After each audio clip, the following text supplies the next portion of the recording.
Je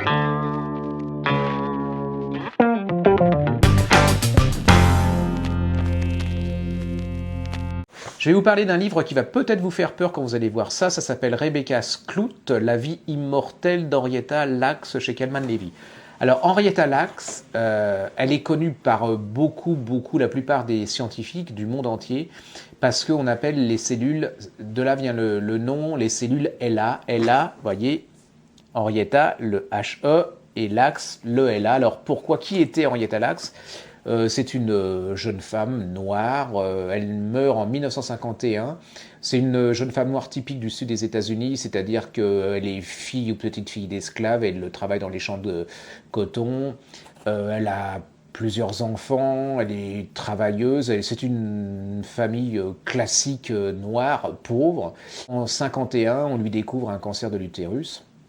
Elle se soigne mal, elle meurt, mais ce qui en fait l'originalité, c'est que les chirurgiens vont prélever sur son cancer des cellules, et jusque-là, on n'avait jamais réussi à conserver des cellules vivantes très longtemps. Et les siennes vont se conserver et se reproduire à une vitesse extraordinaire. Ce sont les premières cellules immortelles de l'humanité.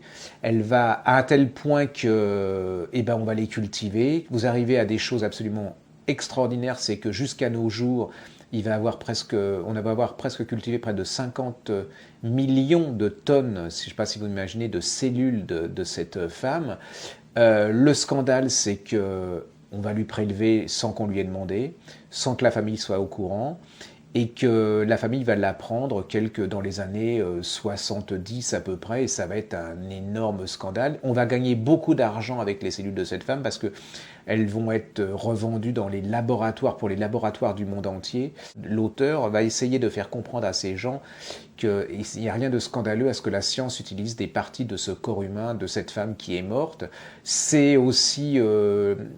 alors, il faut dire qu'à la base, on va utiliser les cellules de cette femme pour faire trouver plein de médicaments contre le cancer, contre la grippe. Enfin, c'est hallucinant. C'est les premières cellules humaines qui vont aller dans l'espace avec les grands voyages interplanétaires. On va essayer de voir comment se comportent les cellules. Bon, alors si vous n'êtes pas scientifique comme moi, si vous êtes un neurone comme moi, vous comprendrez tout parce que c'est un immense livre d'aventure. C'est comment... l'opposition entre foi et science, c'est aussi comment vous allez découvrir, malgré vous, on prend, quand on vous opère, on va garder plein de tissus, sans vous demander l'autorisation. Donc ça va être un des grands problèmes à venir. Est-ce qu'on peut utiliser vos tissus humains sans que vous en ayez l'autorisation?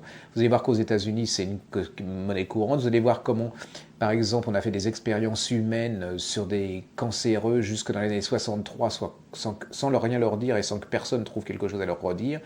C'est un livre extraordinaire, important, c'est un livre capital pour comprendre mieux ce qui se passe et les problèmes à venir dans les sciences et rapport humain. Allez-y, c'est La vie immortelle d'Henrietta Lacks chez Kalman Levy. Vous devez le lire absolument obligatoirement.